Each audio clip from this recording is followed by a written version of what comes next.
G'day fellas, and welcome to a casted game. Spawning in on the south side of the map, playing as the Ottomans. In the color yellow, it's Beastie Cutie. And in the north side of the map, in the color blue, playing as the Delhi Sultanate, it's Vortex. Ladies and gentlemen, welcome to Basin. We're here in the grand final. Well, hold on a minute, Drongo. Don't get ahead of yourself. The Redemption Bracket Grand Final. These two players have made it all the way to the Redemption Grand Final Bracket. And the winner of this series goes on to face Lucifron in the Grand Final. I'm excited. I'm very excited because once again, we have got one of the world's best players piloting the Delhi Sultanate. It's going to be Vortex going up against Beastie on the Ottomans. Now, I remember the first time I saw the Delhi Sultanate on this map. 3DB was playing the Delhi Sultanate. He opened with a Tower of Victory. He opened with a double monastery, a double mosque. There we go. A double mosque and a double blacksmith. He took one of the sacred sites. And then he proceeded to change the meta as we know it. It became somewhat standard that the Delhi Sultanate would then move into the Tower of Victory. We saw a whole real switch up in the meta as a result of that game. And now it's just kind of standard. Now it's just standard. The difference is that this time, we watched a game earlier on in this event, in this stage, Beastie against Vortex, or it wasn't Beastie against Vortex, rather the Ottomans against Delhi. And the Ottomans were able to overcome the Delhi Sultanate despite having 3 sacred sites. So we've gone from that stage where one sacred site has been enough for the Delhi Sultanate to be like, yeah, I can win, to the point where the Ottomans are like, hey, you can't even win with 3 sacred sites. So my question is, at this point, how does Vortex possibly win this game after what we've seen? After we've seen that an Ottoman player very easily can just say, hey man, I'm just going to play 100% feudal, I'm just going to make lots of units, and I'm going to keep putting on pressure, I'm not going to let you age up, and then they just win. How do they deal with that? That's the question that we're going to be looking for the answer for. Does Vortex find it? That's another thing. Has Lucifron helped him out with a little bit of study, maybe slipped in one of his secret strategies? You know, Lucifron, notorious for his secret strategies. I think we might need some inspectors to head over towards this mosque. It doesn't look the most steady of mosques. Tower of Victory coming down. No real surprise there. Tower of Victory seems to have dominated the meta in recent times. Dome of the Faith nowhere near as popular as the Tower of Victory has been. Honestly, even before the change, I'm sure you guys will remember they changed Tower of Victory. It used to be an AoE where your units would have to walk into. Now the way that it works is as long as the building is in the production network, as long as it's got the Wi-Fi, you get that extra 20%. Makes it much easier, much nicer to control. First of the spears makes its way onto the gold vein. Villager number 1 under pressure. We've got the mosque here. Keep in mind, he's got access to the scholar who's already come out. I was looking for the scholar. I'm like, where is that scholar inside here? Nope.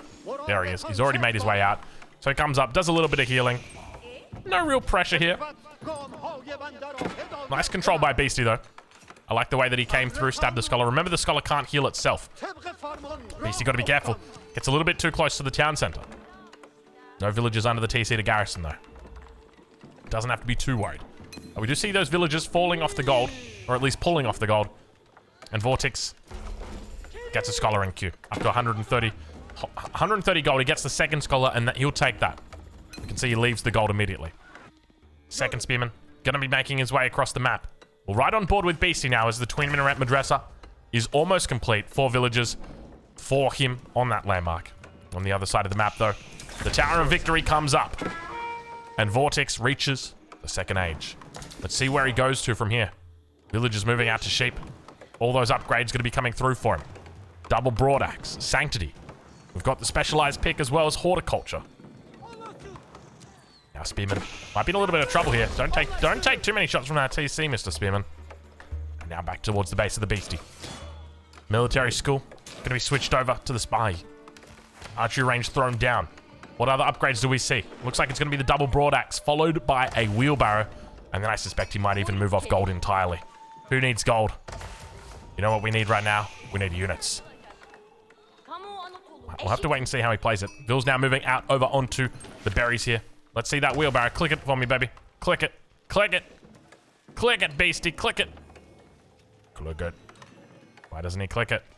Why isn't he clicking it? Interesting location on this stone, actually.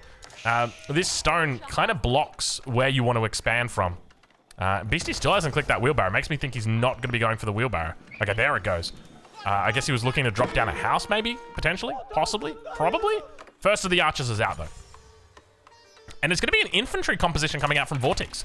This is not what we saw last time coming out from the Deluxe Ultimate. We actually saw a cavalry composition. So it was primarily horsemen and archers. But Vortex looks to be mixing it up. He says, actually, the trick to winning this is you want to play infantry only. Starts off immediately with the hardened spearmen. Keep in mind, he's going to be getting that extra 20% of attack speed.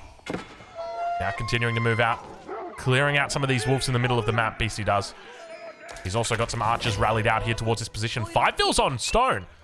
This is a town center's worth of stone villages right here. So is this Beastie potentially playing a little bit greedy right here? First Vizier point comes in. It's going to be the meta. You can tell by the fact he's got that extra movement speed aura bonus. Now looking to try and trap that scout. Not going to be able to find it, though. The rest of the unit's going to be heading towards the enemy base. Spear Archer against Spear Archer. And we do have a stable being thrown down. I kind of moved my head to the side like, are you doing a 1-1-1? I feel like GUA is hiding somewhere in here. 1-1-1. This is a patented build order, sir. I hope you've got the appropriate licensing. Come on, guys. Come on. Come on. Military school thrown down now. I guess that does leave... Yeah, I was going to say, it does leave the option for the blacksmith right here. I think that blacksmith's 1 tile too far away. Something tells me that's... Is that 1 tile, 2 tiles? That looks like... Oh, it's hard to tell, actually. Actually, no. You know what? I think he might have that. Gosh, it's very difficult to tell. But no. So that the radius of this shouldn't affect the archery range, right? It's only 3 tiles that it affects. And if that's the case, then I don't think that's definitely not 2 tiles. Yeah, it's not affected. So he doesn't get the archery range in the AoE. I don't know if that's intentional by Beastie. Like, you would have to assume it is, right? Like, he's one of the best players in the world. Like, he doesn't make that kind of mistake, you know, often. Maybe this is the game that it happens, though. Who knows? You never know. You never know. I did end up going for that wheelbarrow, by the way. So he's got the double broadaxe wheelbarrow composition. 2 vills on gold at the moment. It's going to be enough just to power up those upgrades that he wants to pick up. He's obviously going to be going for ranged armor. We'll be looking for ranged attack shortly. His opponent has already got that blacksmith down and has worked in on that first upgrade. Second upgrade going to be coming through the steeled arrows. Another 3 minutes before it's through. So just going to be going with the 1 blacksmith opening here. 1 blacksmith, 1 mosque. So playing it a little bit differently to what we've seen it previously. The first of the sacred sites has been captured. Additional sacred site now looking to be captured in the center of the map. It's going to be number 2. And definitely feels like the pressure Beastie's putting out at this point, not that high. But I guess he wasn't really expecting the amount of units that are coming out from Vortex at this stage. Let's have a look at the archery range. Oh my lord. Okay, there we go. Double stable and an archery range thrown down. That's the kind of production I'm talking about right there. Beastie is looking to get down to business. There is no more time to play around. I think that's a quote from a song, actually. Might be D12, Eminem, something like that. Purple Hills. Obviously, not the original name of the song. More reinforcements going to continue rallying in as this sacred site in the center does get captured.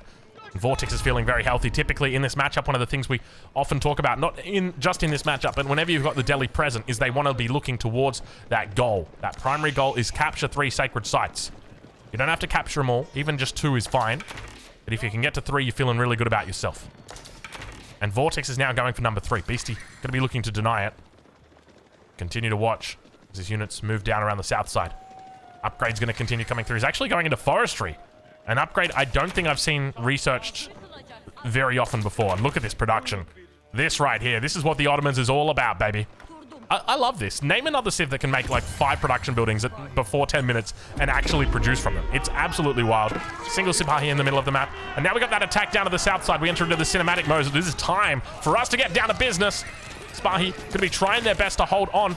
Numbers here not looking the best from Beastie. He's got to be careful. The horsemen are crazy effective. At the same time, the archer numbers still looking pretty decent. Meta on the backside will be providing that additional boost of attack speed or armor, whatever it is that he pleases. but the numbers overwhelming, and the sacred site number 3 is going to get captured towards the center of the map. The first, or the central sacred site is still in, so that is going to be a sacred victory timer triggered right now for Vortex. Beastie going to have to look to contest these sacred sites. Let's get that UI back in. Let's see where these guys are up to. It's time for us to neutralize a sacred site. Get off my screen. Get off my screen. Thank you. So this one's going to be pretty easily neutralized. Now remember, one of the key things here is that Delhi's not looking to get a sacred victory here, right? He doesn't want to hold this sacred site for 9 minutes. It's not about that. What it's about is this passive gold that you're going to see coming in right here. 375 gold a minute. We take a look down here. You can actually see he's getting in 450 gold per minute from these sacred sites. And now Vortex looks like he's going to be buying himself some time. Will he be expanding out to additional food sources? Villagers up towards the back. I love it when the berries spawn like this. They're nice and little, very nice and even. Now you don't want these irregular kind of spawns like this. This one, this is what life is all about, right? This is so there's 3 different sizes of berries. Small, medium, and large. The reason I know that is because there used to be a bug with small berries where if you built a mill too close to them, it would actually kill the berry bush. And so I found a way that you could grief your enemies. Basically, you just take a villager over to the other side of the map and build walls around their small berry bushes, and you could just evaporate 250 food from them. It was crazy overpowered. Obviously, I didn't do that, but I could have, and I didn't. I'm a nice guy. But anyway, yeah, so these are medium and large size berry bushes. I can tell you that. They've all got the same food value in it, so don't get too crazy. Like, this small one here's got 250 in it. The big one's got 250 in it. They all have the same, all berries are the same. But let's take a look and see. Vortex with a huge military lead at the moment. Up 20 military. That is a huge amount of military. Only 7 scholars out as well, so still a lot of that is actual military units. So Beastie kind of heading back to the drawing board at the moment. The 3rd military school has come out, now looking to challenge that sacred site up towards the north. Sipahi going to be heading past the first of the sacred sites, and a couple more units out here as well. Doing a great job of just holding and defending this position. Interestingly, we don't see Vortex actually look to go Castle Age. I think he definitely had an opportunity to go Castle Age. This is a big map right here.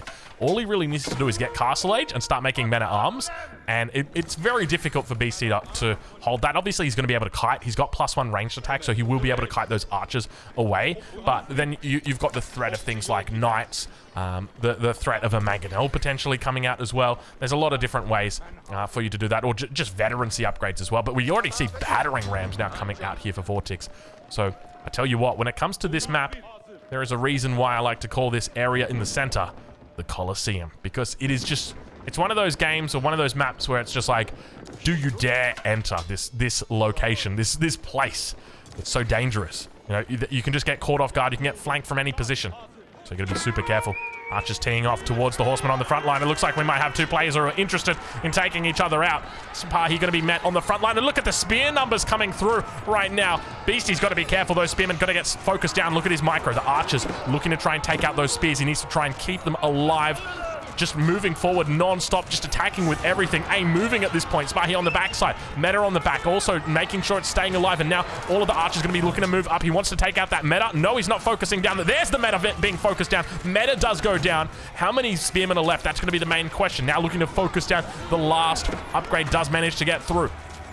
But the numbers here not looking good from BC. This is not looking good. This might be GG right here. I think it might actually be GG right here. There is just way too many units. Delhi's got the sacred sites. The battering rams are in. The production's going to be going down here. He's not able to keep up with the production at all. And the Ottomans has just lost out on the early tempo against the Delhi Sultanate. What was it that did it for him? But Beastie, in classic Beastie style, is going to hold on for a little bit longer, but it's not going to be long enough. Now, fellas, before we go, I want to let you know that this game, hold on a minute, just wait before you quit out the video. This game is actually a live game. So what I'm seeing right now, actually, I can't go into the games. Oh, damn it. I wanted to go back into the map. I wanted to try and like dissect a little bit about that game. We're not going to get the opportunity to do it, but we do have the opportunity to have a look at some timelines. Now, before we get into that, 15 GMT, Saturday and Sunday, every single week for the next couple of months.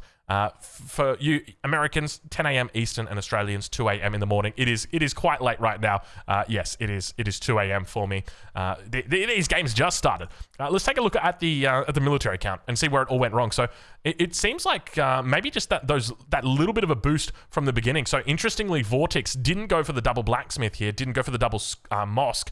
Instead, just went for a single mosque, single blacksmith. He was able to get out on the map a lot sooner, and it felt like Beastie couldn't really deal with it. So I think that's where we've looked at this and gone, actually, Delhi does have potential. They boost up a little bit faster than the Ottomans if they don't go double blacksmith. That's exactly what's happened, and Vortex found the weak spot. So well played to him. Good game gets called, and I'll catch you guys in game number 2.